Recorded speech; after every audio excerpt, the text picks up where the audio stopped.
में साधना करना चाहते हैं, मंत्र जाप करना चाहते हैं, ये साधना के कुछ नियम पर आधारित है। यानी साधना जब आप करें तो, लेकिन कई साधक ऐसे हैं जो एक ही मंत्र को, एक ही इष्ट, तो कहते हैं ना कि एक साधे सब सधे। तो वही बात होती है कि एक इष्ट को पकड़कर, एक मंत्र को पकड़कर, जय माता दी, हर हर महादेव, जय मां काली। 3 अक्टूबर से नवरात्रि शुरू हो जाएंगे, माँ भगवती का आगमन हो जाएगा। कई साधक ऐसे हैं जो नवरात्रों में साधना करना चाहते हैं, मंत्र जाप करना चाहते हैं, लेकिन काफी चीजें जो हैं वो उनको संशय ही रहता है। कुछ नियम हैं, कुछ परहेज हैं, कुछ कार्य ऐसे होते हैं जिन्हें करने से आपकी साधना सफल हो जाती है, कुछ कार्य ऐसे होते हैं जिन्हें करने से आपकी साधना असफल भी हो जाती है। आज की जो वीडियो है ये साधना के कुछ नियम पर आधारित है। यानी साधना जब आप करें तो आपको क्या क्या नियम निभाने हैं, कौन कौन सी चीजें ऐसी हैं जो आपको नहीं करनी होती हैं, जिससे कि आपके 9 दिन की साधना जो है वो सफल रहे, आपको आपकी साधना से वो फल प्राप्त हो जिसके लिए आप साधना कर रहे हैं, आपको माँ भगवती का आशीर्वाद मिले, माँ भगवती का साक्षात्कार हो। तो कुछ नियम हैं जो हमें साधना के दिनों में निभाने होते हैं। साधना चाहे वो नवरात्रों की हो या अन्य दिनों की हो, साधनाएं तो साधक कभी भी कर लेता है। जैसे ही वो देखता है कि मन हृदय साधना के अनुकूल हो चुका है या कोई शुभ मुहूर्त आ गया है तो वो साधना जरूर करते हैं, क्योंकि साधक का जो है वो साधनाएं जो है वो साधक की आत्मा होती हैं। तो कई लोग तो अलग अलग साधनाएं करते हैं, लेकिन कई साधक ऐसे हैं जो एक ही मंत्र को, एक ही इष्ट को अपने जीवन में उतार करके बस उन्हीं की साधनाओं में लीन रहते हैं। तो कहते हैं ना कि एक साधे सब सधे।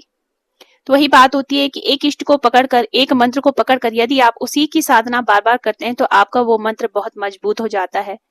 आपके लिए वो मंत्र जो है वो एक अटूट कवच का कार्य करता है। यानी उस मंत्र के अलावा आपको और किसी मंत्र को साधने की आवश्यकता फिर नहीं रहती है। तो ये तो एक अलग विषय हो गया है, लेकिन अभी हम जो बात कर रहे हैं वो कर रहे हैं साधना के नियमों की।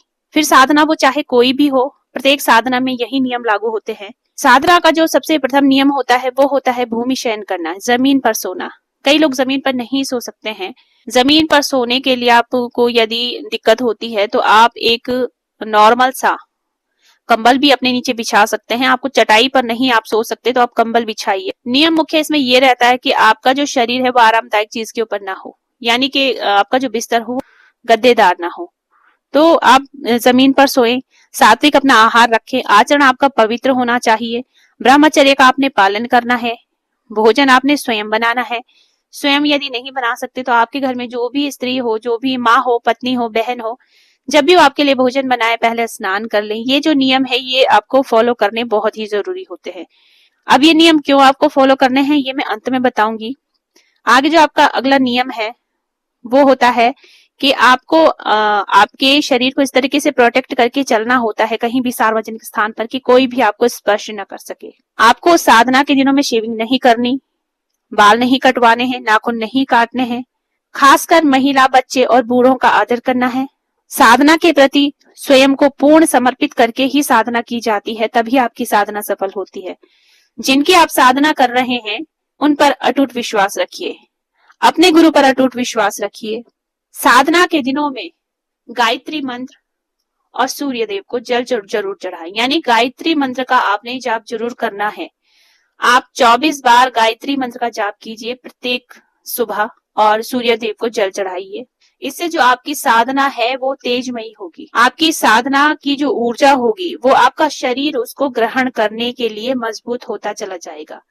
गायत्री मंत्र का कार्य इसमें यही रहता है कि जब आप सुबह उठ करके ब्रह्म मुहूर्त में अगर उठ सके तो बहुत अच्छा है, नहीं तो मॉर्निंग का जो पूजा शेड्यूल आपका रहता है उसमें गायत्री मंत्र को जरूर सम्मिलित कीजिए।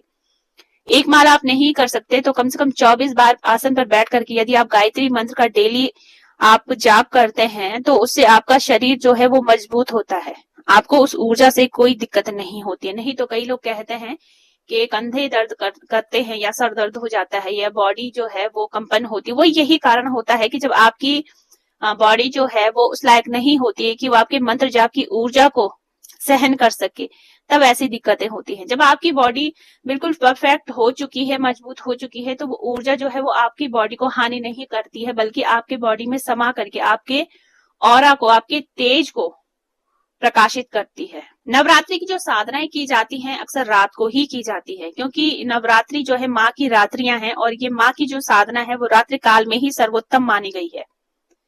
तो माँ की रात्रि कही गई है, तो रात्रि का कोई ऐसा नियम नहीं होता इसमें कि आपने कितने बजे तक साधना करनी है। हाँ, शुरुआत जो होती है आपकी साधना मंत्र जाप की वो 12 बजे से पहले पहले हो जानी चाहिए।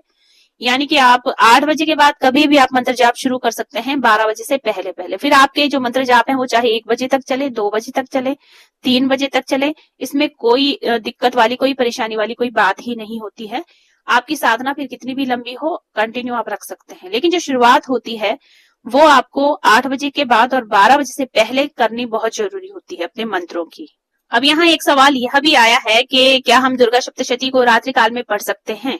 तो जी हाँ, यदि आप मंत्र जाप नहीं करना चाहते हैं, आप केवल दुर्गा सप्तशती का पाठ करना चाहते हैं और दिन में आपको समय नहीं मिल रहा है, तो रात को आप दुर्गा सप्तशती का पाठ कर सकते हैं। जैसे कि मैंने अभी बताया कि नवरात्रि जो है वो माँ भगवती की रात्रि पूजन के लिए ही महत्व ज्यादा रखती हैं, यानी माँ की जो रात्रियां हैं वो ज्यादा इसमें सर्वोत्तम मानी गई हैं। तो रात्रि काल में जितनी भी आप पूजा करते हैं, यहाँ तक कि आप हवन भी माँ के नाम का रात को कर सकते हैं।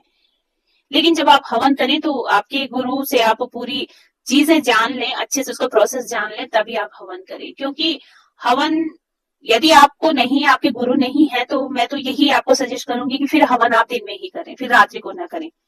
क्योंकि रात में हवन करने से पहले कुछ चीजें होती हैं, कुछ प्रोटेक्शन होता है, वो करना होता है। क्योंकि हवन में जो आप आहुति डालते हैं ना, तो उसका जो धुआं होता है, तो वो धुआं जो होता है वो कहीं ना कहीं यदि आपको जानकारी नहीं है तो वो थोड़ा नेगेटिविटी के उसमें भी आ जाता है। तो आपका भोग जो है वो गलत जगह ना जाए, अच्छी जगह जाए, इसके लिए फिर आपको या तो पूरा विधि विधान जानना बहुत जरूरी है। यदि आप रात्रि में हवन करते हैं तो हवन आपको दिन में ही करना चाहिए। रात्रि काल का जो हवन होता है वो ज्यादातर गुरु आदेश से किया जाता है, यानी गुरु का जिस प्रकार से आदेश होता है उस प्रकार से हवन करना होता है। अपनी मर्जी से कभी भी रात को हवन नहीं करना चाहिए।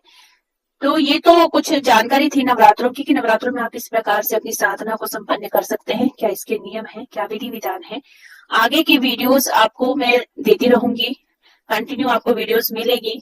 माँ भगवती के 9 स्वरूपों को आप किस प्रकार से उपासना आराधना कर सकते हैं, मंत्र साधना कर सकते हैं। और जिन लोगों को प्रॉब्लम है, कुछ ना कुछ मेडिकल प्रॉब्लम, बॉडी पेन हो या कोई भी समस्या हो, तो आगे आपको मैं बताऊंगी कि कौन सी माँ भगवती की साधना आप करें अपनी कौन सी परेशानी के लिए। तो आप इस चीज से आपको एक हेल्प मिल जाएगी, आपको ये श्योर हो जाएगा कि आपने इन नवरात्रों में कौन सी माँ का मंत्र जाप करना है पूरे 9 के 9 दिन।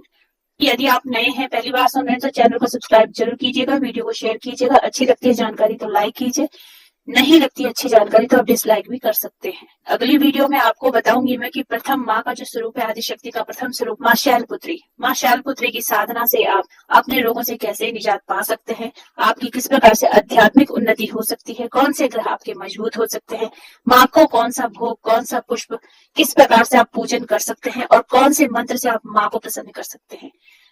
तो जय माता दी सभी को, हर महादेव, जय माता दी।